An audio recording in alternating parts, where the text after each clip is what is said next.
ये भारत भूमि में विशेषता है कि यहाँ षड ऋतुएँ हैं।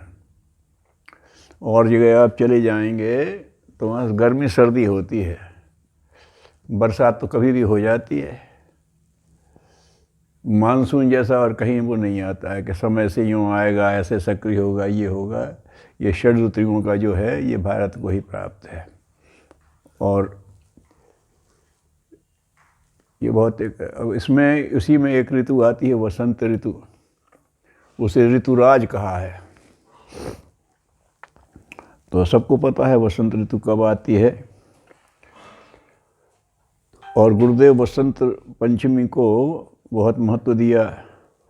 उनका जीवन का देखा जाए तो सारा वसंतमय है। पहली बार उनके गुरु 15 वर्ष की आयु में आए, वसंत पंचमी का दिन था।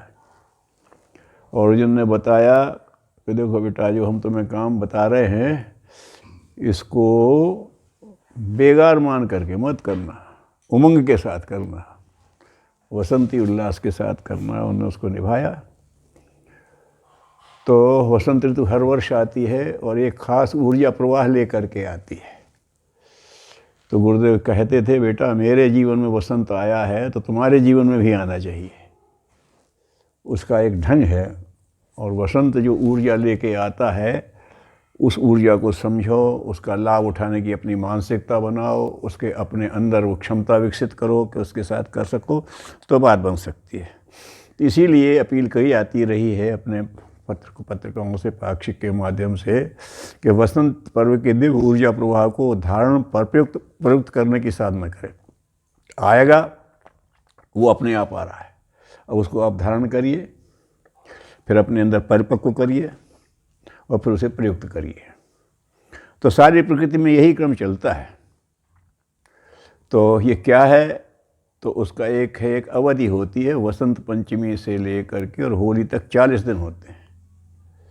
तो और बड़ी बड़े आप नहीं कर सकते हैं, लेकिन हर साधक अगर ये मान ले तो कहते हैं वसंत पंचमी जब आती है तो ये शैशव काल शुरू हुआ है उसका। ये 40 दिन गर्भकाल होता है और धीरे धीरे थोड़ी थोड़ी सरसों फूलने लगती है।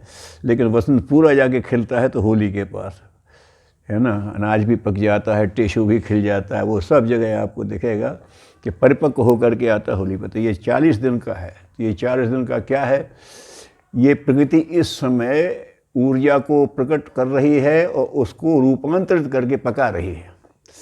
तो साधक भी अगर चाहे तो इसका लाभ, तो ये स्थूल जगत का सूक्ष्म जो स्थूल में चल रहा है वो भी चल रहा है, लेकिन सूक्ष्म में भी चल रहा है। जैसा गुरुदेव के जीवन में चला, एक ऊर्जा का प्रवाह आया, उसने उसको समझा, उसको धारण किया, अपने अंदर परिपक्व किया और फिर अपने गुरु के निर्देश के हिसाब से उसको प्रयुक्त किया। इसी ने गुरुदेव को गुरुदेव बना दिया, आचार्य जी को आचार्य जी बना दिया। तो वो कहते थे, बेटा जैसे मेरे जीवन में वसंत फला है, तुम्हारे लिए भी फल सकता है, उसके लिए तुम इस विधि को समझो। तो कहते हैं वसंत ऋतु अपने साथ एक दिव्य ऊर्जा का प्रवाह लेकर आता है, जिसका प्रभाव जड़ जंगम सभी जीवों में दिखाई देता है। तो आप थोड़ा आँख खोल करके देखिए, एक उत्पादकता बढ़ जाती है, सृजनात्मक उत्पादकता। वृक्षों में भी नया नया वो फूलने लगता है, उसमें भी आने लगता है। ये तमाम प्राणियों का ब्रीडिंग सीजन भी उसी समय हो जाता है। तो एकदम एक सृजन की लहर सब तरफ से उठती है। तो इसमें जैसे उसके साथ एक सौंदर्य का विस्तार भी होता है। तो ये इसका प्रवाह का लाभ भौतिक और आत्मिक दोनों स्तर पर उठाया जा सकता है। इसीलिए वसंत ऋतु को श्रेष्ठ कहा गया है। तो भौतिक स्तर पर आदमी जानता है वसंत ऋतु आ गई तो उस हिसाब से वो जो सब बोता है, करता है, संभालता है, उसको लाभ कमाता है, हमेशा साल भर उसके काम आता है। और साधक भी जानते ही आए तो उस समय अपनी साधना को पकाते हैं। तो ये ऋतुओं में ये वसंत ऋतु ऐसी है जिस समय प्रकृति अपना वैभव बिखेर देती है, सबके सामने आ जाता है उसका, स्थूल हो चाहे सूक्ष्म हो, जड़ हो या चेतन। इसीलिए भगवान कृष्ण ने गीता ऋतु नाम कुसुमाकरा, विभिन्न ऋतुओं में मैं वसंत ऋतु हूँ, है जो ने उसमें विभूति योग में कहा कि जो भी श्रेष्ठ है मैं हूँ। तो उसने कहा कि ऋतुओं में वसंत ऋतु हूँ। तो इस निर्वाह का अवतरण वसंत पंचमी माघ शुक्ल पंचमी को होता है। और प्रकृति घर में 14 दिन तक यह पकता है और होलिका पर फाल्गुन पूर्णिमा तक इसका पूरा प्रभाव प्रकट होने लगता है।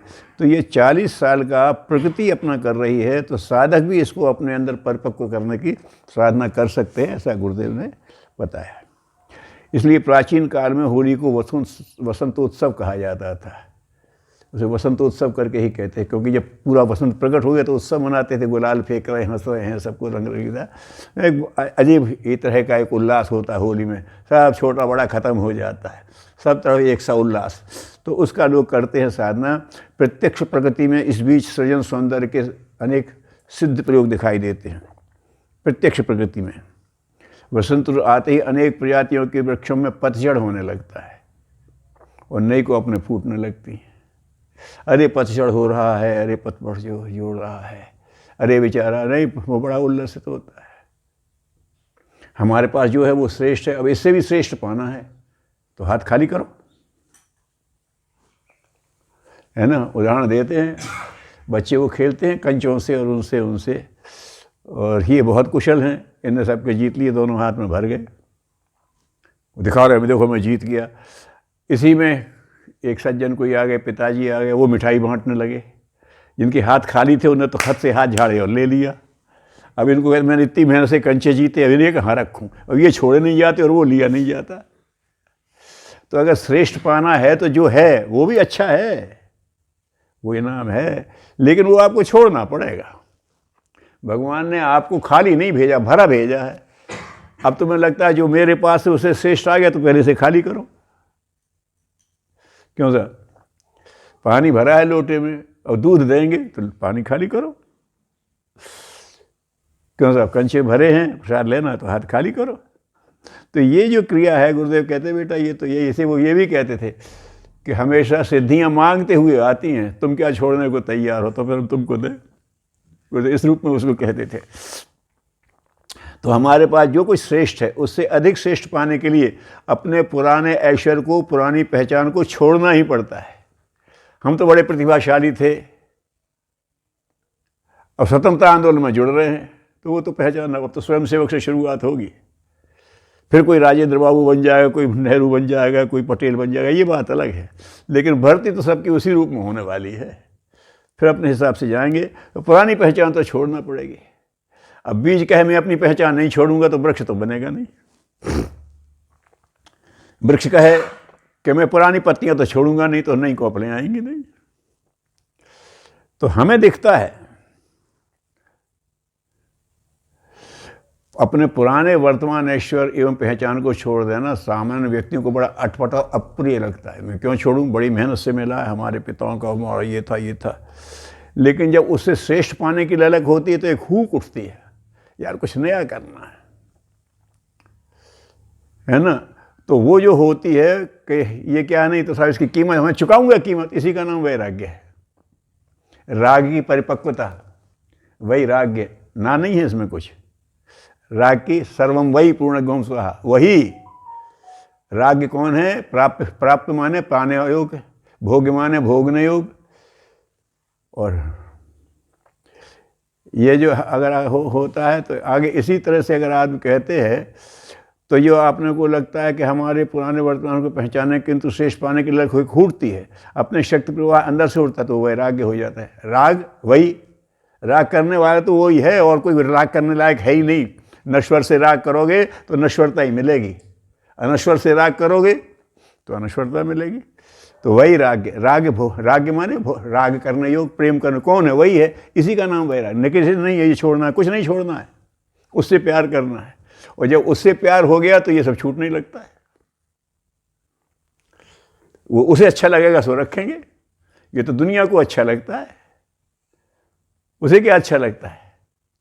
तो ये बात, इसी का नाम वैराग्य है। मतलब एक तरह से ये प्रेम के और अपने बुद्धि की परिपक्वता की स्थिति है वैराग्य, कुछ करने की बात नहीं है।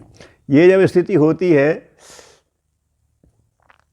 तो वृक्षों में भी उनका समझ, वो उन्हें जब पता है कि अंदर से रस आ रहा है तो कहते स्थान खाली करो, फटाफट पत्ते गिरा देते, उसी से निकलेगी कोपल।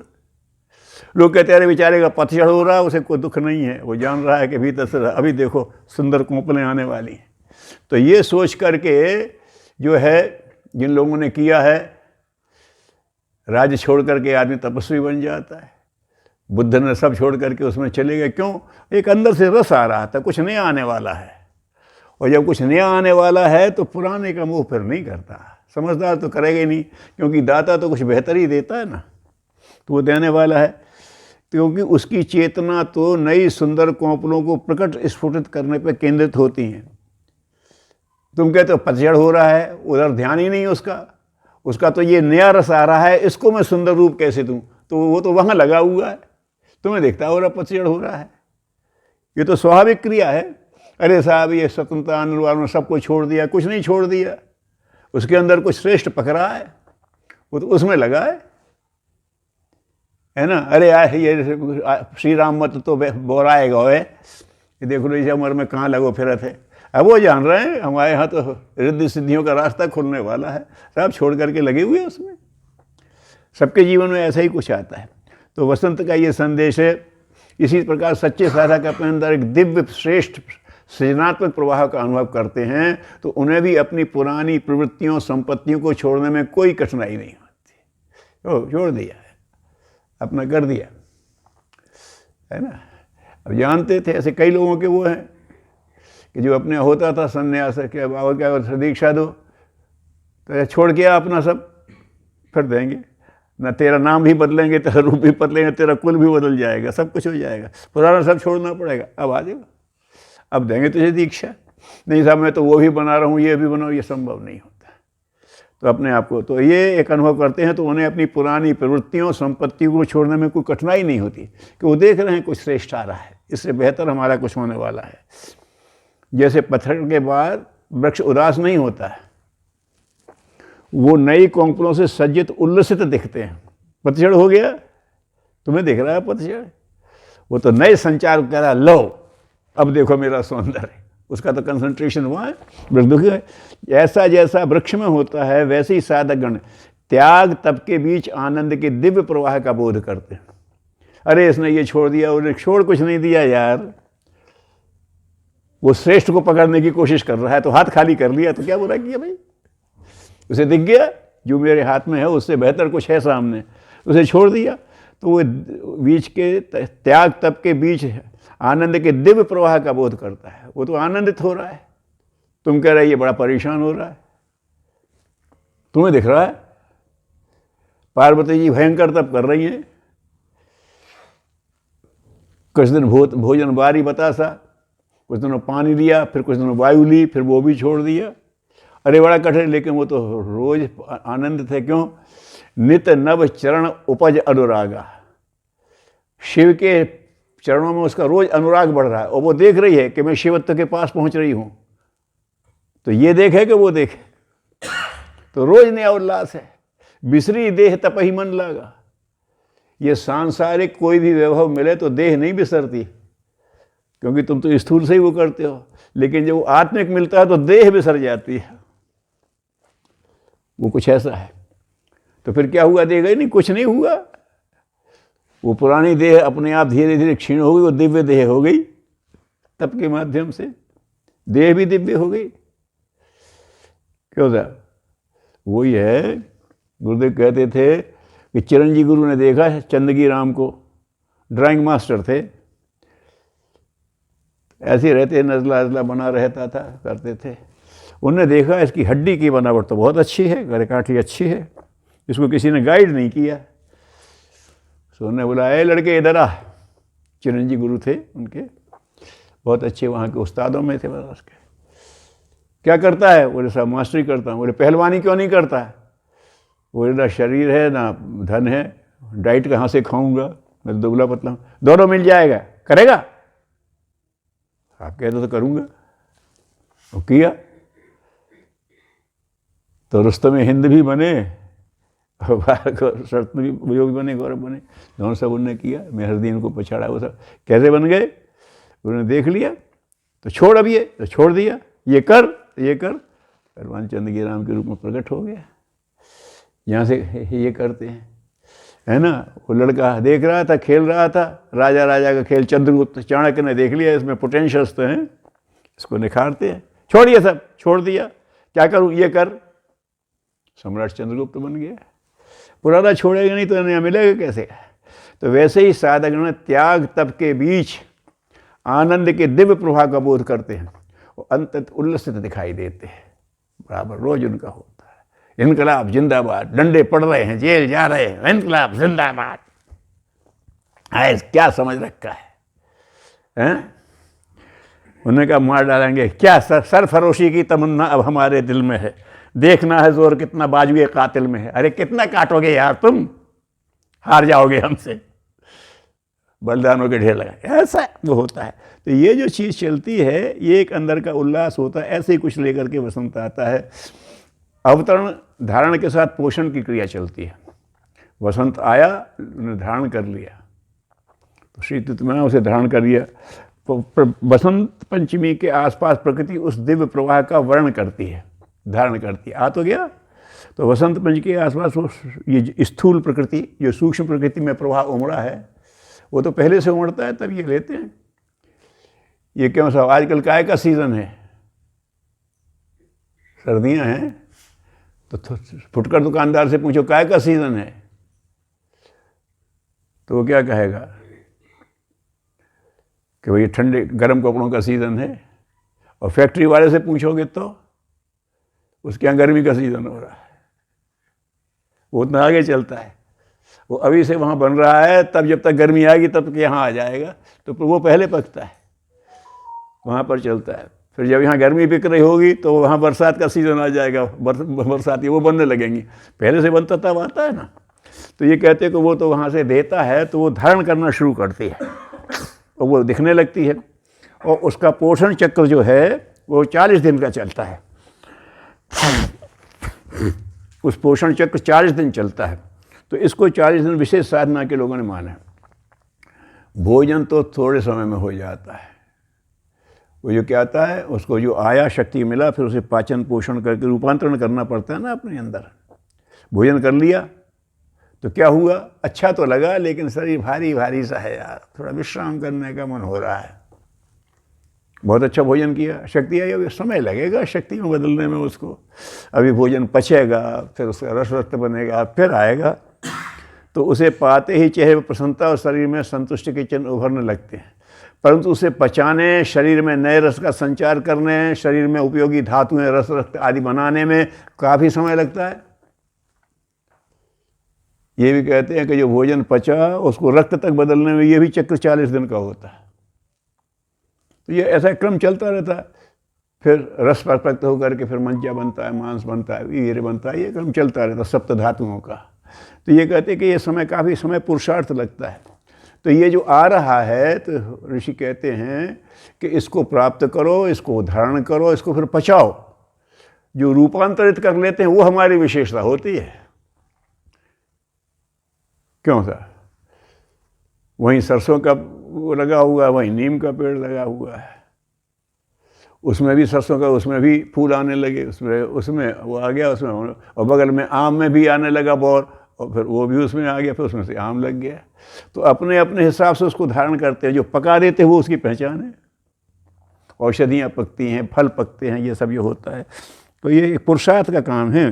तो बसंत का प्रवाह ऐसे ही नहीं फल गया गुरुदेव के जीवन में, उन्होंने उसका धारण किया है, परिपक्व किया है, उसको उपयोग किया है। होता है ऐसे ही प्रकृति में आम का बौर फलों के रूप में विकसित होता है। फसलों में पुष्प बने, नए दाने बनाने लगते हैं। सरसों का फूल दिख रहा है, वो दाना बनना शुरू होता है।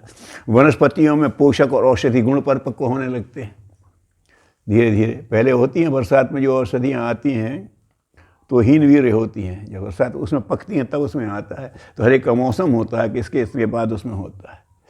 तो ये जो हमारे यहाँ इसका इसे वो सब एक चक्र हमारे यहाँ लोगों ने समझा था, उसको करते थे, वो परिपक्व होते। इसी प्रकार से उस दिव्य प्रभाव को ग्रहण करके पचाने पकाने वाले साधकों के अंदर नई विभूतियाँ, सत्प्रवृत्तियाँ विकसित होकर साधना में सिद्ध से सिद्धि का चक्र चलाने लगती हैं।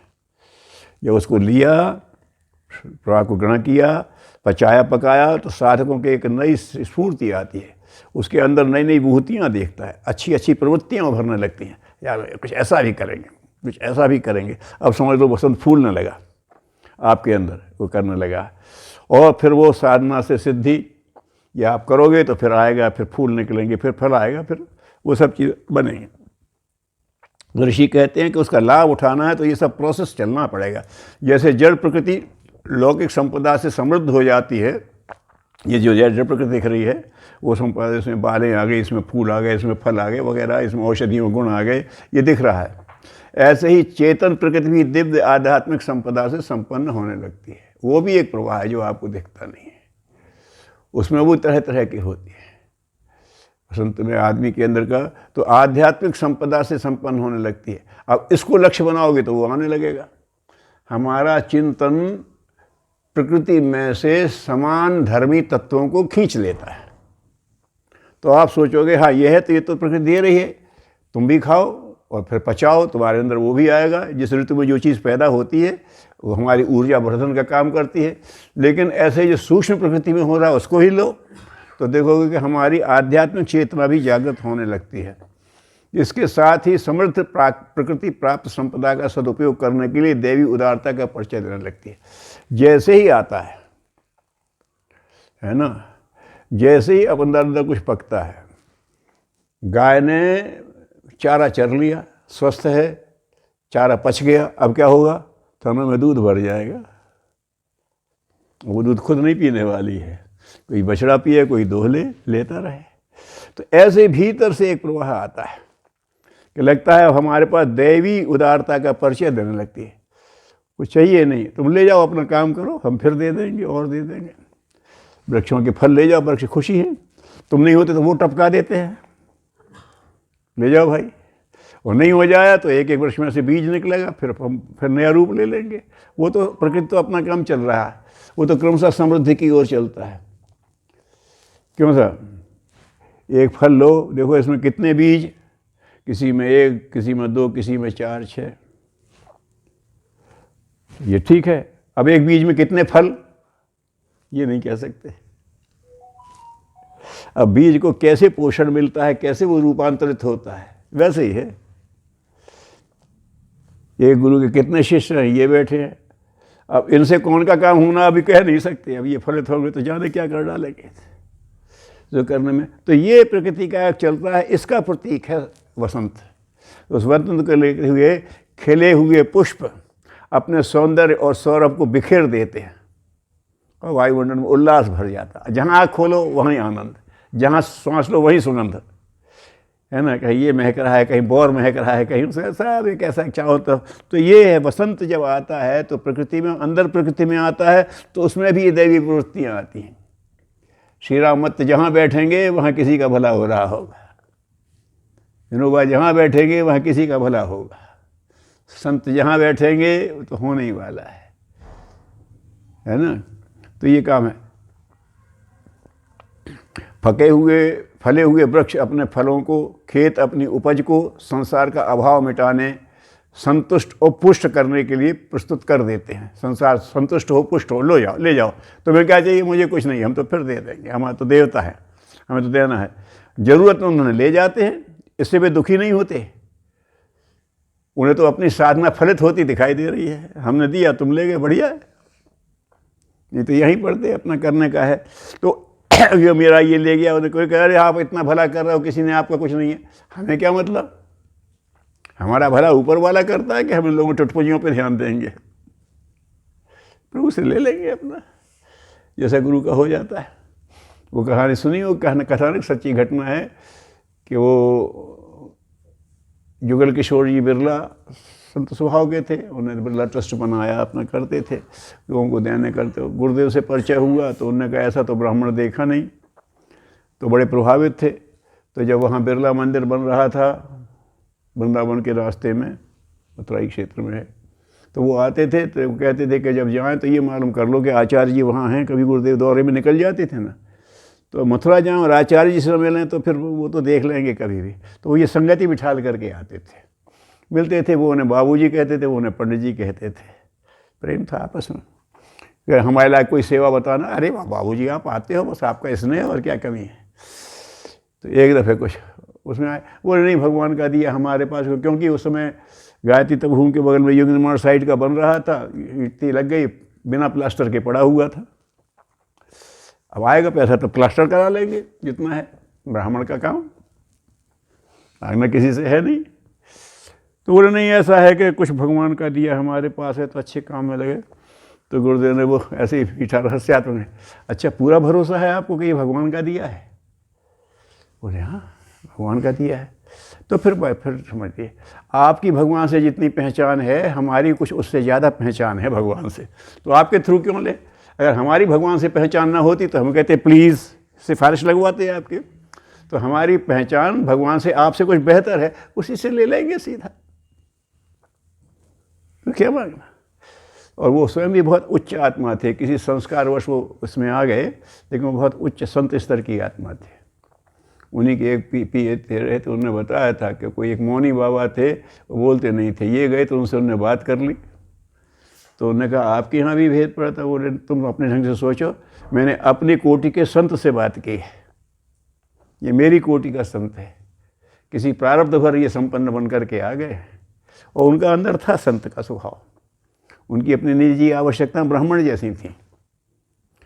तो गुरुदेव ने कह दिया तो भगवान से ही ले लेंगे, भगवान देता, जब भगवान देगा तो देगा, नहीं देगा तो उसकी इच्छा, हमें क्या मतलब। तो ये ब्राह्मण की ठसक है ना, ये वसंत के भाव है। जरूरत में उन्हें लेते आते, उसे कोई बात नहीं, ले जाओ, हमारे पास आएगा तो हम अपने आगे और कर लेंगे, भगवान दे रहा है। जिन्हें उनके पास छोड़ दिया जाता है, जो फल नहीं ले गए, तो पहले कच्चा था तो उन्हें पका बना दिया, अब तुमने कच्चे ही अचार के लिए तोड़ दिया आम, तो उन्हें कोई शिकायत नहीं। पक गया तो चूस के खाओ, काट के खाओ, और फिर भी नहीं तोड़ा तो शानदार बीज बना देगा उसे, है ना। ओवर राइप होगा तभी बनता है फिर वो बीज, फिर मुरझाया सा दिखने लगता है, लेकिन असली बीज तो तभी पकता है उसका। लोग बीज के लिए छोड़ देते हैं ना, ये सेम है, फलानी है, ठिकाने है, लौकी है, तोरई है, सब तोड़ते हैं, एक को छोड़ देते हैं, ये बीज के लिए है, उसकी सांसारिक उपयोगिता खत्म हो जाएगी, बेकार उसमें जाले पड़ जाएंगे, कड़वी हो जाएगी, करके कैसे करते हैं। लेकिन अब उसमें बीज पक गया, अब एक एक बीज फिर लता पैदा कर देगा। तो अगर तुमने वृक्षों के पास छोड़ दिया तो उनकी उदारता घटती नहीं है, उसे बीज में बदल देते हैं। तो ये जो अब ये है प्रकृति का प्रवाह, प्रकृति इस यज्ञ चक्र को चलाते रहने योग्य बना देते हैं। बीज दिया फिर नए वृक्ष हो जाएंगे, फिर वो भी इतने उदार होंगे, फिर उनसे ये सबका पोषण होगा। तो ये एक यज्ञ चक्र बराबर चलता रहता है, इसको समझना और उल्लसित होकर के इस यज्ञ चक्र को चलाना, बस यही वसंत का वो है। साधनात्मक क्रम में साधकों के अंदर भी ऐसा ही कुछ घटता है। जीवन में वसंती प्रवाह के अनुदान को प्रकृति अपनी सहज वृत्ति के नाते भेजती ही रहती है। साधक के मन में होता है तो एक आया, उसके अंदर जो प्रवाह आया, जहाँ उसने उसको प्रकट किया, अगला फिर पीछे लगाया, फिर दूसरा पीछे चले आएगा, पत्ते आए, फिर फूल आए, फिर फल आए, फिर फल में शक्ति आई, फिर चलता रहेगा ऐसा क्रम। तो ये वसंत को ध्यान में रख करके करना कि ये प्रोसेस चल रहा है। सिर्फ बाहर के एंजॉय मत भूल जाना भाई, एक प्रकृति की बहुत ज़बरदस्त है अनुदान प्रक्रिया चल रही है, उसका लाभ उठाओ। वह प्रवाह छूता तो सभी को है, पर जो उसको धारण पोषण नियोजन की तप साधना करते हैं, वे महापुरुष ईश्वर के नैष्ठिक साझीदार महामानव देव मानव बन जाते हैं। ये जो प्रवाह आ रहा है, उदार होकर के, उल्लसित होकर के प्रकृति जो दे रही है, सूक्ष्म शक्तियाँ दे रही हैं, वो छूता तो सबको है, लेकिन उसको धारण करना, रूपांतर, सूर्य की किरणें सबको छूती हैं। अब कौन कैसा उपयोग कर रहा है। किसी ने सोलर सिस्टम लगा लिया तो पूरी फैक्ट्री चला रहा है सूर्य, जिसने सिर्फ शरीर तापा उसको शरीर ताप करके छोड़ दिया। अब कौन कैसे लेता है। वर्षा आती है, ठीक है, अनगढ़ लोग हैं, अरे यार यहाँ से टपक रहा, वहाँ से घर में पानी भर गया, तो वो यही कर रही है। और जिन्होंने तैयारी की है उनके तालाब भर जाते हैं, पोखरे बन जाते हैं, बांध भर जाते हैं, और साल भर के लिए खेती की पृष्ठभूमि बन जाती है। बरसात तो वही है। तो कौन कैसा उपयोग कर लेता है। और ये कर सकता है तपस्वी ही, जो वैसे हाथ पे हाथ धरे बैठा, तो वर्षा आएगी और तुम्हें सता के चली जाएगी। थोड़ी तैयारी कर ली तो परेशान नहीं करेगी, ज़्यादा तैयारी कर ली तो तुम्हें धन्य करके चली जाएगी। कितना तुम्हारा तप है उसी हिसाब से देता है। उसी से वे महापुरुष ईश्वर के नैष्ठिक साझीदार बन जाते हैं। भगवान दे रहा है, हम उसका उपयोग, साझेदार बन गए। प्रकृति का कर्म भी चल रहा है और महामानव और देव मानव बन जाते हैं। गुरुदेव के जीवन में भी ऐसे ही घटित हुआ। वो कहते सब में होना चाहिए। वसंती दिव्य प्रवाह के प्रमाण बाहरी प्रकृति में तो लगभग सभी देख पाते हैं, दिख रहा है। कुछ लोग उसका अध्ययन करते हैं और उससे स्थूल लौकिक संपदाएं अर्जित करने में भी समझदार लोग सफल हो जाए। अरे यार वसंत ऋतु आ गई, तो उसके हिसाब से उनको उसके पहले से बीज बोना, या हो गए तो संरक्षित करना, फिर उनको परिपक्व करना, उनको प्रोसेस करना, वो चलाता रहता है। नहीं तो आते हैं, झड़ जाते हैं, चले जाते हैं, खत्म हो जाता है। तो वो स्थूल प्रकृति का भी जो होता है समझदार, वही उपयोग कर पाते हैं ये करने में। तो ये समझता है। तो जैसे स्थूल में होता है वैसे ही अंदर भी होता है। इस दिव्यवाह को अंतः प्रकृति में कैसे धारण किया जाता, पकाया और प्रयुक्त किया जाता है, यह समझना बहुत कठिन है। ये आसान नहीं है, क्योंकि स्थूल दृष्टि सबके पास है और सूक्ष्म दृष्टि धीरे धीरे विकसित होती है इस्तेमाल करने से। तो ये सत्संग से, श्रेष्ठ लोगों के संपर्क से, आत्मचिंतन से, उससे आती है। तो इस दिव्य प्रवाह को अंतः प्रकृति में कैसे धारण किया जाए, पकाया और प्रयुक्त कैसे किया जाए, यह समझना ही बहुत कठिन है। फिर उसे धारण करने, परिपक्व करने, फिर उसे प्रयुक्त करने, ये तब पुरुषार्थ तो और भी कठिन होता है। सामान्य है, मौजी में जिएंगे, इससे नहीं होगा, आपको कुछ विशेष करना पड़ेगा। अरे साहब वो चल रहा है और खिलाड़ियों की भर्ती हो रही है, और वो होता है ना खेलो इंडिया में, जो चुन लिए जाते हैं उनका सारा खर्चा फिर सरकार उठाती है। हाँ, तो देखोगा भगवान चाहेगा तो हमारा ऐसे नहीं होगा। जो फिटनेस पैदा कर रहा है, जो कौशल पैदा कर रहा है, उसकी लगन देख करके चुनाव होता है। सिलविल्लों को पकड़ता है कोई, आलसियों को ले जाएगा कोई। तो उनके अंदर जो स्वतः एक स्फूर्ति होती है वो देखती है, वो स्वतः स्फूर्ति उनका वसंत है, उससे उनका हो जाता है। तो ये आसान नहीं है, तो कठिन हो जाता है। लेकिन जो कर लेता है, योगी ऋषि ने अपने जीवन को आध्यात्मिक साधनाओं की एक प्रामाणिक सफल प्रयोगशाला बनाया। उन्होंने कहा, देखो तुमसे नहीं समझा तो देखो मुझे देख लो, सूक्ष्म में नहीं देख पाए तो स्थूल में देख लो। मेरे जीवन में वसंत का प्रवाह आया, मैंने उसको कैसे पकड़ा, कैसे पकाया, कैसे प्रयुक्त किया, मेरी अपने जीवन की प्रयोगशाला देख लो। तो कहते हैं बस और कुछ देखने का। पहले कहते थे कि औरों के उदाहरण देना कि गायत्री से क्या होता, फिर कहते हैं मेरा भी उदाहरण दे सकते हो, क्योंकि वो सब हुआ है। तो उन्होंने इसको बनाया और उसको जो लिखा है तो उन्होंने कह दिया कि जो मेरे इस रास्ते अपने वसीयत विरासत में लिखा है कि जो मेरे इसको ध्यान से पढ़ लेगा फिर अध्यात्म कहीं भटक नहीं सकता, क्योंकि सब हमारे अनुभूत सत्य हैं। अनेक महापुरुषों ने आध्यात्मिक साधनाओं के सफल प्रयोग किए हैं, किंतु उनकी जीवनी पढ़ने से साधनाओं के चमत्कारी प्रयोगों भर की जानकारी मिलती है। वो थे, वो ऐसे चमत्कारी थे, वो ऐसे चमत्कारी थे। गुरुदेव ने लिखा है, बेटा ये चमत्कार जो होते हैं पढ़ने सुनने में अच्छे लगते हैं, ये किसी दूसरे के पास जाते नहीं हैं। क्यों सा, मीरा का गिरधर गोपाल अभी भी म्यूजियम में रखा हुआ है, वो किसी से बात नहीं करता है।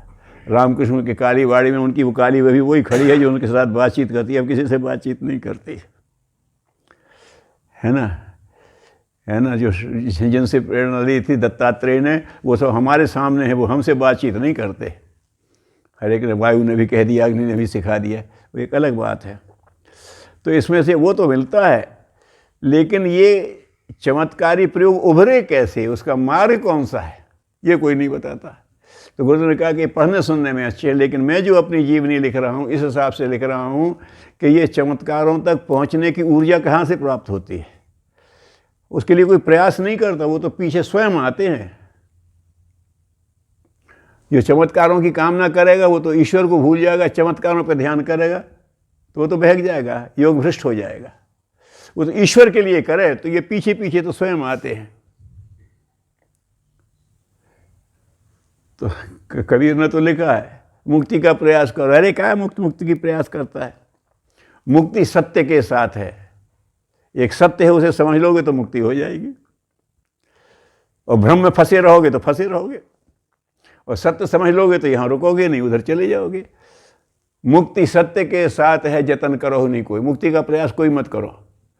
कैसे खेती करी अनाज की सहज घास भूस हो, अनाज की खेती की याद भूसा तो हो जाता है साथ में। तो सत्य की खेती करो, सिद्धियां तो आगे पीछे अपने आप आ जाएगी, मुक्ति भी आ जाएगी, सिद्धि भी आ जाएगी। उन्हें लक्ष्य मत करो, भगवान को लक्ष्य कर करो। तो ये उन्होंने कहा है चमत्कारी पर इन साधनाओं के विभिन्न आवश्यक प्रमाणिक चरणों पर प्रकाश नहीं पड़ता। गुरुदेव ने उसी पर प्रकाश डाला है अपनी जीवनी में। युग ऋषि ने अपने जीवन साधना के उन गूढ़ प्रयोगों को सुगम और व्यवहारिक रूप में प्रस्तुत किया है। अरे बड़े कठिन होंगे न, होगा, हमने की होगी, तुम्हें बताता हूँ, तुम इतना कर लो और देखो प्रभाव। छाती ठोक के कहते थे, इतना करो देख लो प्रभाव। गलती होगी, भूल होगी तो मैं करूँगा उसका परिमार्जन। करो, अरे गायत्री साधना विशिष्ट होगी, मैंने उसके लिए सबके लिए सुगम बना दिया, करो। लोगों ने की और फलित हो रही। अरे यज्ञ तो बड़े बड़े पंडित करते हैं, अरे हम कहते तुम करो ना घर घर जाओ। जिनको आहुति डालने का, मंत्र बोलने का अधिकार नहीं थे, वो पंडित बन के बैठ गए। हो रहा है। तो उन्होंने सगम सहायक पूर्ण कर दिया। उन्हें समझकर कोई भी नैष्ठिक साधक उस दिव्य क्रम का लाभ उठा सकते और उठाया है ना। ब्राह्मण का ब्राह्मण नाम रह गया था। ब्राह्मण का क्या है, अपनी आवश्यकता कम करके और अपनी क्षमता को लोकहित में लगा दो। आज सभी जातियों के लोग गुरुदेव से जो जुड़े हैं वो सब ब्राह्मण की भूमिका कर रहे हैं। समझ में नहीं आ रहा कहाँ से आ गया, ये है ऋषि का प्रभाव। उन्हें कहा समझो और चलो, और देखो तुम्हारे अंदर वो जाग जाएगा। उन्हें कहा तुम, अरे हम क्या करना साहब, गुरुजी ने बहुत दिया है, हम तो कर रहे हैं। लोग ये बैठे वो जहाँ जाओ उसी का देख रहा, सामान्य समत हैसियत के लोग। तो ये उन्हें समझकर कोई भी नैष्ठिक दिव्य क्रम का लाभ उठा सकता है। तो ये वसंती प्रवाह जो चल रहा है आध्यात्मिक क्षेत्र का, इसका लाभ उठाओगे तो तुम भी वैसे ही जैसे प्रकृति हो जाती है, में तुम्हारा जीवन भी हो जाए। जीवन में वसंत, ये बाहर की प्रकृति में वसंत आ रहा है, अब तुम जीवन में वसंत को लाओ। गुरुदेव ने जीवन के वसंत को साधक के जीवन में जीवंत प्रवाह के रूप में परिणत किया। वो उनका गुरुदेव कैसे बन गए, जो वसंत का प्रवाह आ रहा था उसको उन्होंने अपने जीवंत साधना बना लिया और उसमें परिणत कर दिया। वो कहते बेटा मेरे तो जीवन, हर साल मेरे जीवन में वसंत आता है और कुछ नया दे के जाता है। हर वर्ष की नई योजना उसी के आसपास वो घोषित करते थे। कहाँ से आया, ये वसंत बराबर देता रहता है। युग ऋषि लिखते हैं वसंत पंचमी उमंगों का दिन है, प्रेरणा का दिन है, प्रकाश का दिन है। वसंत के दिनों में उमंग आती है, उछाल आता है। चेहरे भी वो चक रहे हैं, पक्षी भी चह रहे हैं, कोयल भी कूक रही है और भंवरे भी मंडरा रहे हैं, तितलियां भी फूल रही हैं, वो कर रहे हैं सब, और फूल भी खिल रहे हैं और महक भी फैल रही है। ऐसा वसंत के दिनों में उमंग आती है, उछाल आता है, एक हुक उठती है जिसमें जीवन की धारा बदलने की सामर्थ्य होती है। अरे यार यहाँ क्या, हम भी ऐसे ही करेंगे, एक भीतर से उठती है, आज से कुछ श्रेष्ठ बनने की बात। ये है वसंती प्रवाह। और जब वो हुक उठती है, अरे साहब हमारा जीवन का क्रम ढर्रा बदलेगा, फिर वो कठिन नहीं लगता, वो तो सुखद लगने लगता है, सहज लगने लगता है। तो ये है वसंत के प्रवाह को धारण करने का प्रवाह। वह कैसे काम करती है, इसके लिए युग ऋषि ने महापुरुषों की श्रृंखला में अनेक उदाहरण दिए। जीवन में एक बेहतर प्रयोग के लिए समर्पित करने की ललक हो। चैतन्य महाप्रभु निकल पड़े, मस्त गाते घूम रहे हैं। क्यों घूम रहे हो, भीतर से निकल रहा है, घूम रहे। जो आया उनके पास वो भी उसी में शामिल हो गया। नवाब से लोगों ने शिकायत की, अरे ये ससुरा एक वो निकलता है काफिर और रास्ते करता है, लोग हल्ला मचा, उन्हें कहा जाके रोकना। तो जो गए वो भी उसी में शामिल हो गए। क्या है, वसंती में निकल रही है, यहाँ से उसमें करते रहते हैं। उनके भी साथ जो था, विनोबा के साथ प्रवाह में आ रहा है, सब भूदान में शामिल होते चले रहे। लोग जरा जरा से जमीन के लिए फौजदारी करते हैं, विनोबा को लाखों एकड़ बसंत फेंक रहा है अपने आप को उसके प्रभाव से। तो एक ललक भीतर से उभरती है कुछ कर देने की। तो उन्होंने कहा मेरे अंदर भी उभरी और मैंने भी किया, उसने मुझे जो बना दिया सो तुम्हारे सामने हूँ। समर्थ गुरु रामदास, शादी हो रही थी और महाराष्ट्र में जब वो शुरुआत होती है मुख्य कर्मकांड की, देव पूजन वगैरह हो गया, जब उसका होता है तो कहते लड़के लड़की सावधान, 3 बार कहता है पंडित। महत्वपूर्ण प्रसंग शुरू हो रहा है। अब ये दूसरे संकार ने कहा ये सावधान क्यों कह रहा है। फिर उन्होंने कहा लड़के लड़की सावधान। अरे ये सावधान क्यों कह रहा है। उनने कहा यही मूड है, अब मैं गृहस्थी के जंजाल में फंसूं कि लोक मंगल के लिए निकल पड़ूं। उनके अंदर से उठती रहती थी वो हुक। अब लोगों ने कहा शादी करो, तो बैठ गए। उसने पहला सावधान कहा तो दूसरा कहा सोचा, और तीसरा सावधान कहते हुए सब छोड़ के भाग खड़ा हुआ दूल्हा। अरे ये गए वो गए, कहाँ चले गए पता ही नहीं कहाँ गए। कुछ दिनों बाद जब समर्थ गुरु रामदास बन के उभरे तब पता पड़ा। बोले ये होती है बसंती लहर। चिंतन का प्रवाह भावना की एक तीव्र लहर के रूप में आया, और जिसने उन्हें मंडप से उठाकर समर्थ युग प्रवर्तक की साधना में लगा दिया। एकदम सिद्धि नहीं मिली, साधना में लग गए, और जब साधक होकर के निकले तो वाणी में जादू था। जिसको कह दिया उसको कह दिया, इसको हो गया समर्थ गुरु राम। वो कहते जय, नारा लगाते जय जय जय रघुवीर समर्थ। उस समय लोग महसूस कर रहे थे कि हम तो दास हैं, हम तो गुलाम हैं। अरे क्या सोचते हो, हम रघुवीर के भक्त हैं और हमारा रघुवीर समर्थ है। तो यही नारा, जब भिक्षा मांगने जाते जय जय जय रघुवीर समर्थ, तो उन्हें समर्थ गुरु रामदास कहने लगे, समर्थ का नारा लगाते थे। उन्हें समर्थ बना दी लोगों के। क्यों था? अरे वहाँ नवाब के यहाँ नौकरी करने वाले के बेटे थे शिवाजी, लेकिन देखा माँ में दम है और बेटे में दम है, पकड़ लिया। माँ ने समर्थन किया और छत्रपति शिवाजी बना दिया, उठा करके ले। तो उस साधना में लगा दिया। ये ऐसे क्रम बराबर चलते रहते हैं। जैसे भगवान बुद्ध,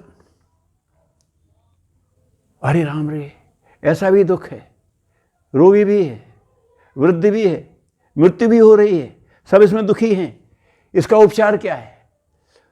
तो संसार के हाहाकार ने उन्हें पुकारा, चल दिए। सिद्धार्थ राज का राजा, युवराज थे, सामान्य राजकुमार भी नहीं थे, अगला पद उन्हीं को मिलने वाला था। लेकिन जब वो हुक उठती है तो वो कुछ भी छोड़ करके निकल पड़े। तापग्रस्त संतरग्रस्त लोगों को उनको मुक्त कराने की भावना, क्षमता है उनके अंदर जागी है। मैं कुछ करके दिखाऊंगा, मैं निकालूंगा इनको। पता नहीं था क्या, निकल पड़े।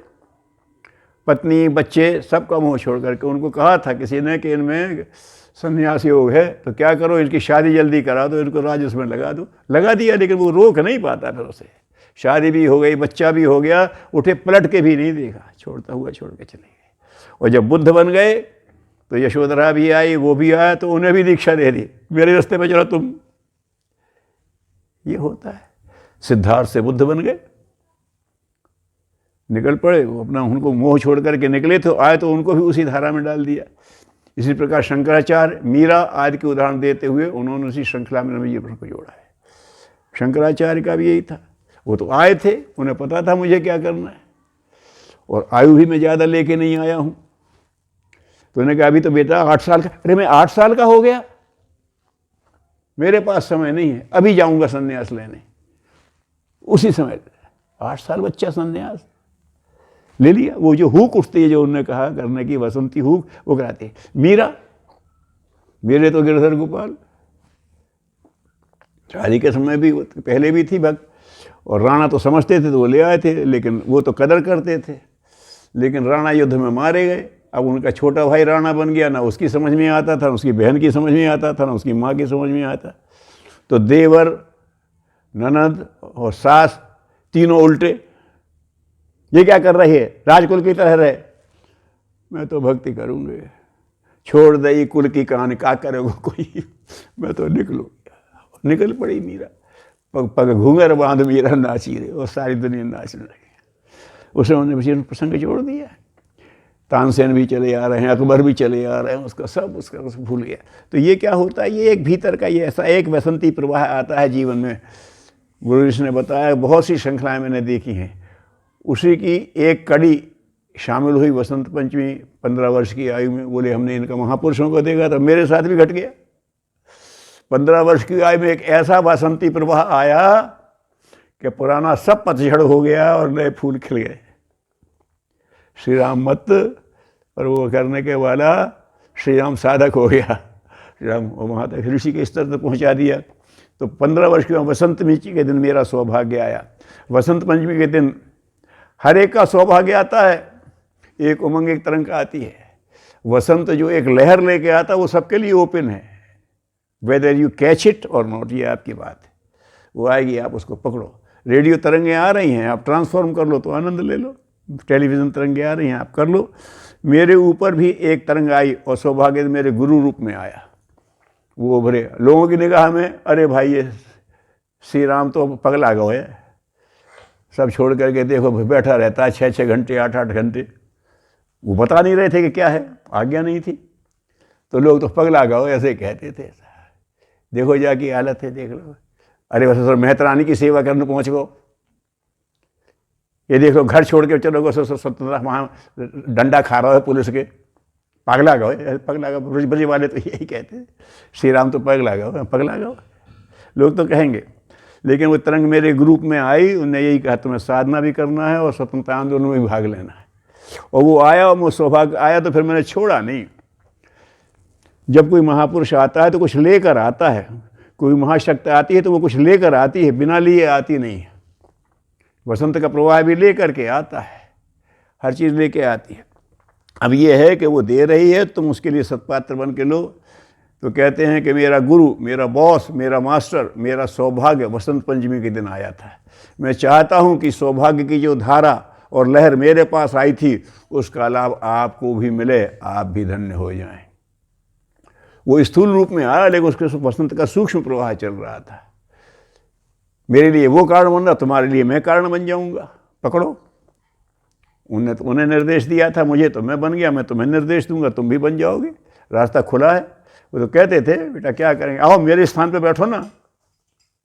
चाहते हैं कि इसमें होने की बात हो, आप भी धन्य हो जाएं।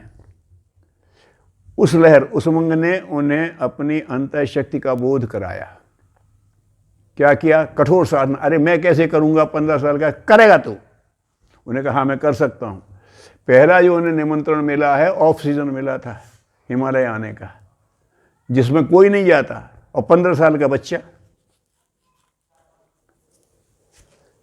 उस समय वहां के रहने वाले भी निकल आते हैं, लेकिन उन्होंने कहा तुम्हें आना है, परीक्षा थी विश्वास की। उन्हें बता दिया कि मैं तुम्हारा गुरु हूं। उन्होंने कहा ठीक है, अब आप गाइड करो, तो चिंता किस बात की, और चले गए। उन्हें वसंत पंचमी को आया, और साल भर होते उनका निमंत्रण आ गया। तो होते होते जब होता साल पूरा होते, तो फिर से सर्दी आ चुकी थी। पहला निमंत्रण ऑफ सीजन में था, तो उन्हें उसका कठोर जीवन साधना में लगा दिया और जीवन का कल्प कर दिया। भाई अगर बदलना है तो जितना ज़्यादा बदलाव उतना ही बड़ा गेन, लेकिन उतनी ही कठोर साधना। ये सब जो गेन तो चाहते हो तो फिर वो भी तो करो ना।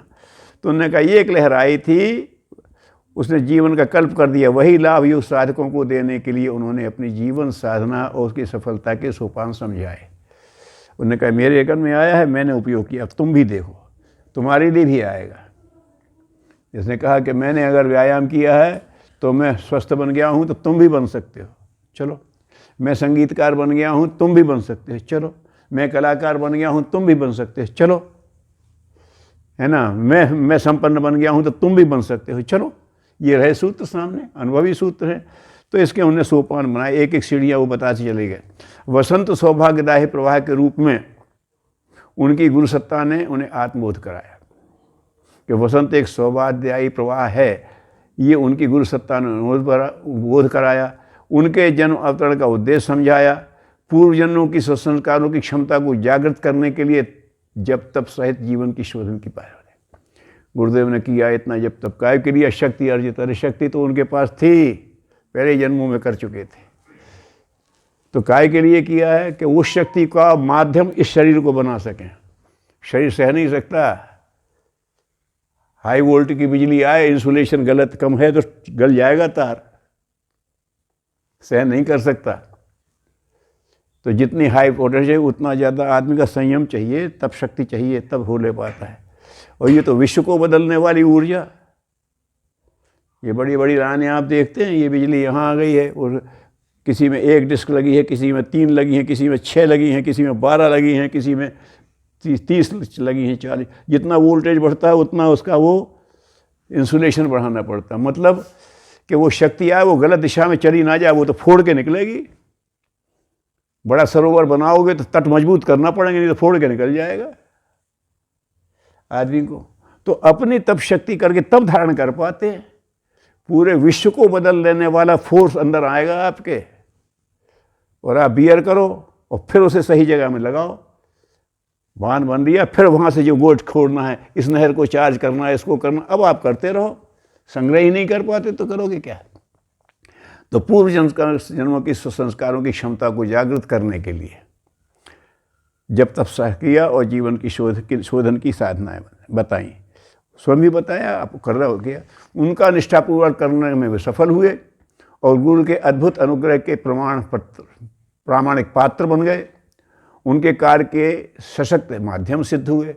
जब गुरु ने देख लिया कि ये कर सकता है तो उन्हें शक्ति प्रवाह भेजना शुरू कर दिया। कहते हैं कि ऐसे ही थोड़ी होती है, वही गुरु थे, हर एक को थोड़ी वो विद्या देते थे कि हर विद्या के साथ मंत्र शक्ति चालित होते थे अस्त्र। वो दस्ते थे, उतना तप करता था तब उसको वो अस्त्र मिलता था, ऐसे थोड़ी मिलते थे। इस क्रम में प्राप्त सफलताओं सिद्धियों के स्वरूप को उन्होंने कुछ इस प्रकार समझाया है ताकि हम भी उसी प्रकार के लाभ प्राप्त कर सकें। उन्हें चमत्कारी कह के नहीं छोड़ा है, रास्ता सुझाया। देखो मैं ऐसे महाजनो ये न गतः सपम था, महाजन वहाँ पहुँचा, उसे देख तो ये देखो ये पहुँचा किस रास्ते, ये न गतः जिससे वो गया है वो रास्ता है। तो गुरुदेव ने अपने मार्गदर्शन में दिया, देखो मैं यहाँ तक इस रास्ते से पहुँचा हूँ, उन्हें इसी में सारी शक्ति लगाई है। जैसे आत्मबोध जो हुआ, मुझे हुआ, वह हम में से हर व्यक्ति को हो सकता है। हम में से हर एक आदमी को यह प्रयास करना चाहिए कि हम समझें कि भूतकाल में हम क्या थे और हमें क्यों भेजा। हम भगवान के अंश थे और भगवान के विशेष कार्यों के लिए हमें भेजा गया है। जब हम उनके अंश थे तो कैसे करेंगे? तो ये इस तरह से बात समझ में आती है। तो जैसा मुझे हुआ सबको हो सकता है, क्योंकि सब तो उसी के अंश हैं। ये कोई नई बात तो नहीं है मेरे साथ। जिन लोगों के मन में हमारी तरह से दिव्य भाव, दिव्य संकल्प जागे, उन्हें यह समझ लेना चाहिए कि उनके माध्यम से किसी जन्म में दिव्य काम जरूर हुए हैं। कुछ करने का, कुछ नया करेंगे तो उन्होंने पहले भी नया किया है और उसमें वो सफल हुए हैं। तो उस सफलता के आधार पर फिर नया मोर्चे में भेज दिया गया। ये तो फतेह कर लेता है मोर्चा, भेजो इसको। उसे समझे कि किसी नाम से दिव्य काम हुए हैं, अन्यथा भगवान की इच्छा के अनुरूप कामनाएं, भावनाएं उनके मन में पैदा ही नहीं हो सकती थी। ये उत्साह उमड़ रहा है तो ये मत समझो कि तुम कर रहे हो। कोई दिव्य चेतना जुड़ी हुई है और दिव्य चेतना आ गई है तो फिर वो रुकती नहीं है, अभाव नहीं रहने देती। ये सोच करके लगना, क्योंकि बहुत बड़ा काम है युग निर्माण का, हजारों लोगों को करना पड़ेगा। तो वो सबके लिए प्रवाह खुला हुआ। अब जो अपने को सिद्ध कर देगा वो श्रेय पा जाएगा। यह आत्मबोध होते ही साधना के पीछे के भाव भी बदल जाते हैं। साधना से करेंगे ये सफलता, ये सिद्धियाँ कुछ बदल जाते हैं। फिर लौकिक सफलताओं के स्थान पर उच्च जीवन उद्देश्यों की पूर्ति के लिए मन उमंगने लगता है। अरे ये क्या करेंगे, सारे ठिठोले उसमें करने की बात, यहाँ रहेंगे हम उसमें से। हम प्रभु के लिए जो है प्रभु के लिए करेंगे, प्रभु की इच्छा में अपनी इच्छा मिलाएंगे। हम अपनी इच्छाओं को दुनिया की कामनाओं में मिलाएं, टुटभइयों के पीछे दौड़ेंगे, ऐसा उसका हो जाता है। उसके लिए अपने अंदर ब्रह्म वर्चस्व जगाने की आकांक्षा बहुत सफलताओं से भारी पड़ जाती है। अब यही है, अब इसे तुम चाहे लौकिक सफलता अर्जित करो, चाहे दिव्य सफलता है, यहाँ प्रयुक्त करो तो वहाँ के लिए नहीं बचेगा, वहाँ प्रयुक्त करोगे तो यहाँ के लिए नहीं बचेगा। तो आपको चयन करना है। तो उसके अंदर ब्रह्म वर्चस्व को, ब्रह्म में जो चेतना शक्ति है वो मेरे अंदर आ जाए, ये पाने की आकांक्षा लौकिक भौतिक साधनों पर भारी पड़ जाती है। ये आकर्षित तो करती हैं लेकिन नहीं, ये कुछ नहीं है, हम जानते हैं क्या है। तो ऐसे ये प्रभु की कृपा से होता है। इसी प्रवाह को, ऐसी चिंतन के प्रवाह को वसंती प्रवाह कहते हैं। कर्मकांड के कलेवर के साथ जो इसके प्राण तत्व को जानने के लिए उस गहराई में प्रवेश होने लगता है। कर्मकांड है तो वो तो सभी कर रहे हैं, लेकिन जब उसके प्रवेश करेंगे उसका प्राण कहाँ है तब तो पकड़ में आएगा।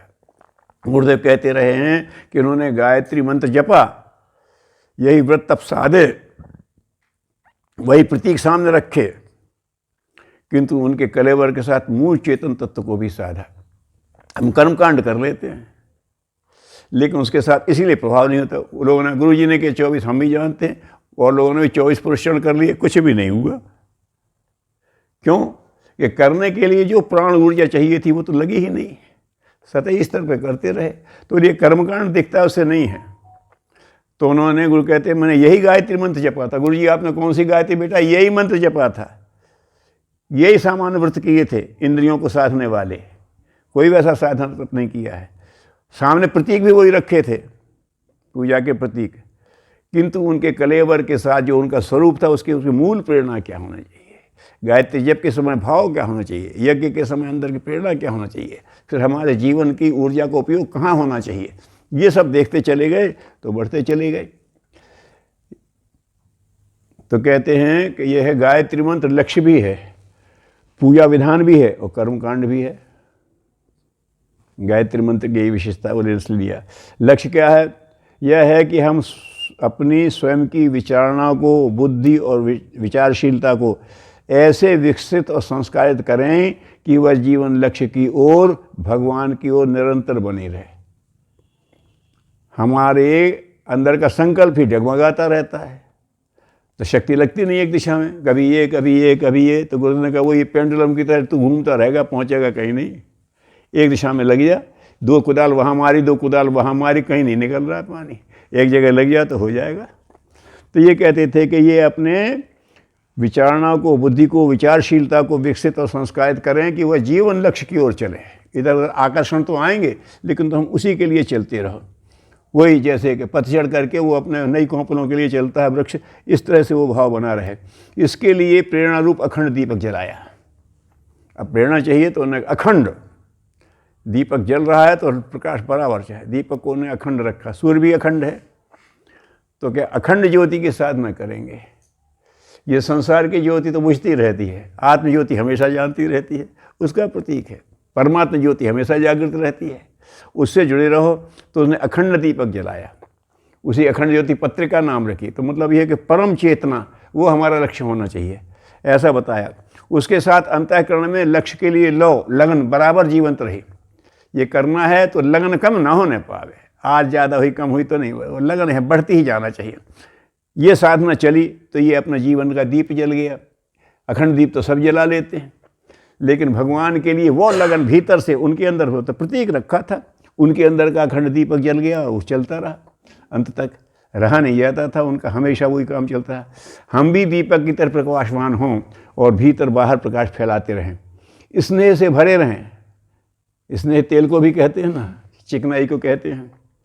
तो लो अगर रखना है तो स्नेह से भरे रहो, स्नेह घट गया तो लो नहीं बनेगी। प्रेम के नाते ही तो कष्ट उठा लेते हैं लोग।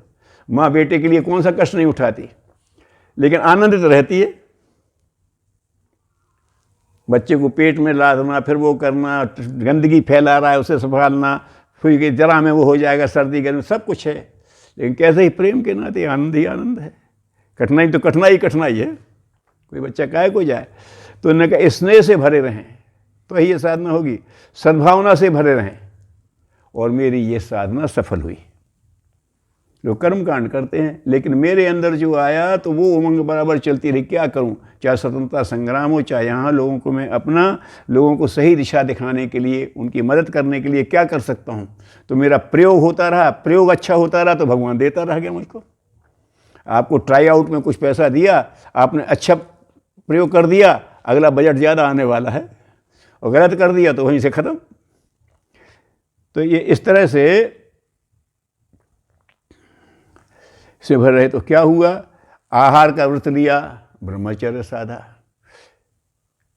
आहार का देखना को व्रत लिया, लेकिन इंद्रियों को काबू करना था, नहीं हमने भी छोड़ दिया। तो गुरुदेव कहते इनने व्रत किया, इनसे ज़्यादा मैंने कठिन व्रत कर लिया, लेकिन मन में से कामना ना इनकी हटी ना मेरी हटी। जिस दिन व्रत टूटा उस दिन ये भी टूट पड़े, खाने पे हम भी टूट पड़े, तो मन तो बदला ही नहीं।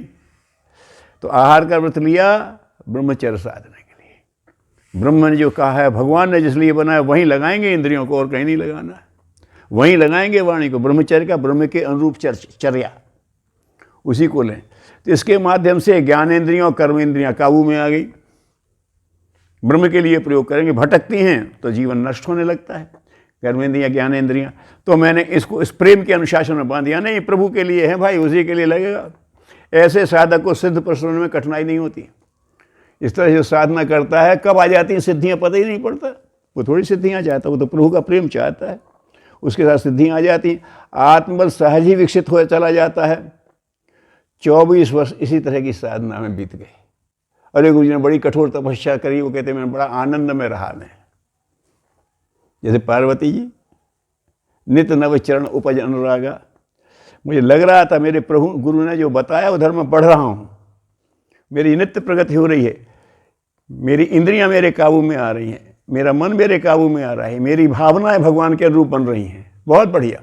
गुरुदेव तो खूब आनंद में मैंने बिताया। गुरुदेव अपने जीवन में लिखा है, हमने बड़े आनंद भरा जीवन जिया। तुम कहते हो गुरुदेव ने कठोर तप किया, तो ये ऐसा हो जाता है। वही जो इसी तरह बीत गए, मैं तो आनंद में बीत गए 24 वर्ष।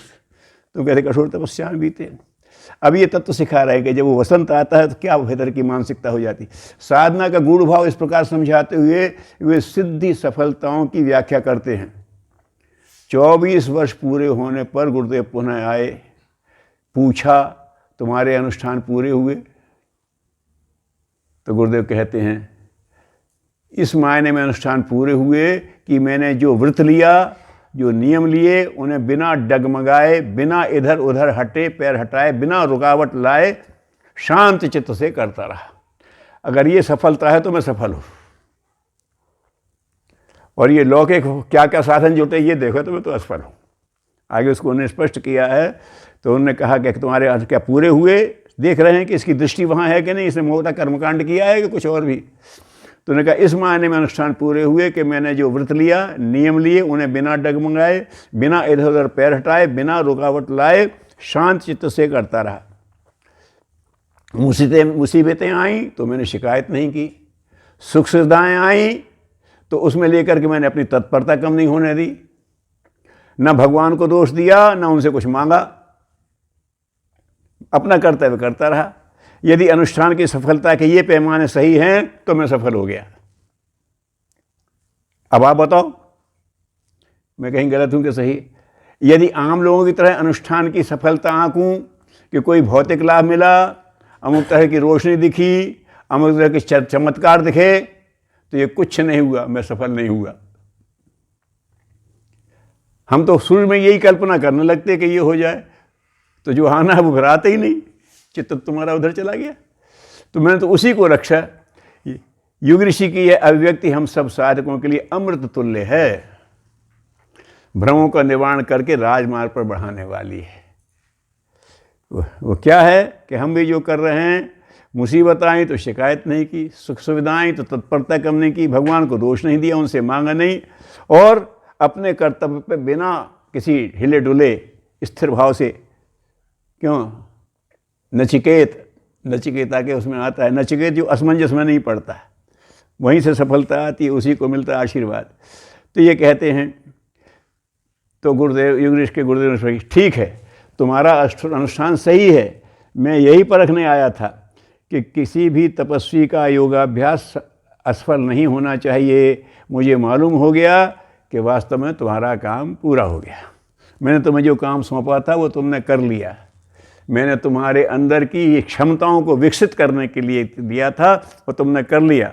अब तुमको यह देखना समझना चाहिए कि तुम्हारा जो तप पूरा हुआ है इसके क्या प्रभाव उत्पन्न होता है। तुमने आत्मशक्ति विकसित कर ली है, अब देखना है कि क्या यह शक्ति भौतिक जगत में भी काम कर सकती है, क्या इसके द्वारा संसार में कुछ प्रभाव डाला जा सकता है।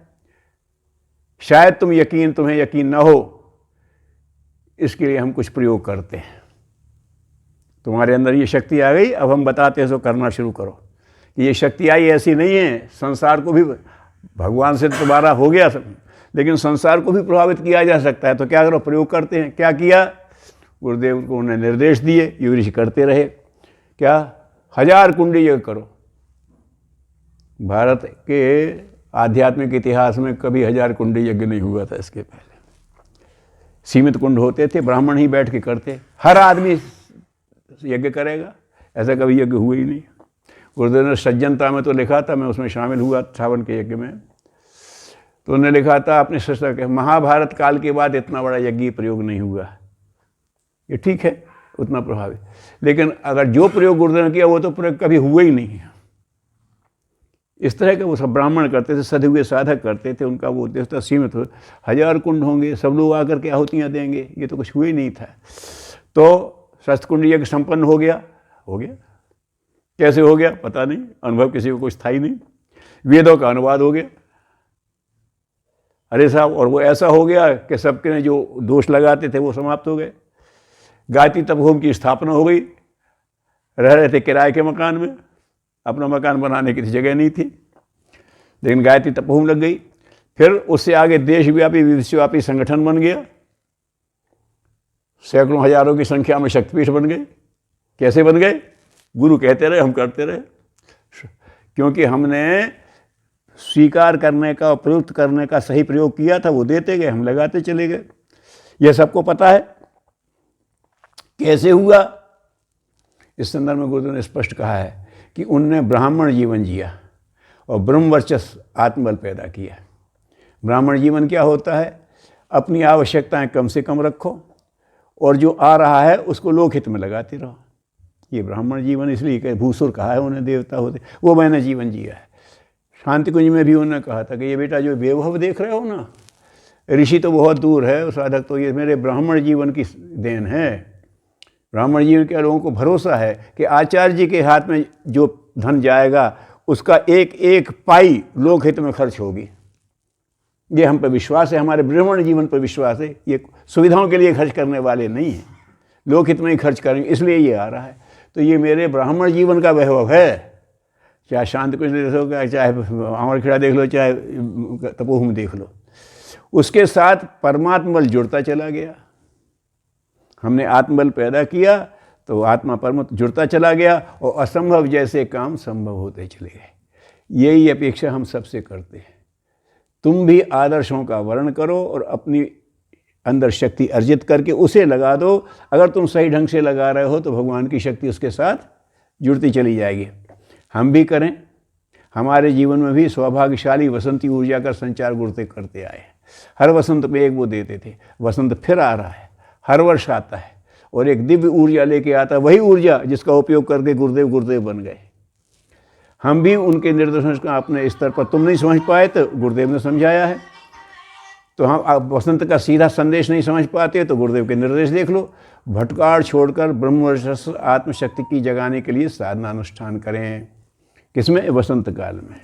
ये लौकिक प्रयोजन छोड़ दें, हमें भी ब्रह्मवर्चस्व आत्मशक्ति जगानी है और इसके लिए कर रहे हैं क्योंकि हमें गुरुदेव के सच्चे शिष्य, सच्चे सहयोगी बनना। इस भाव से करेंगे तो आएगा। वसंत हमारे जीवन में भी दिव्य अनुदान पाने और सत्पात्र तक पहुँचाने की सिद्धियाँ जगाए।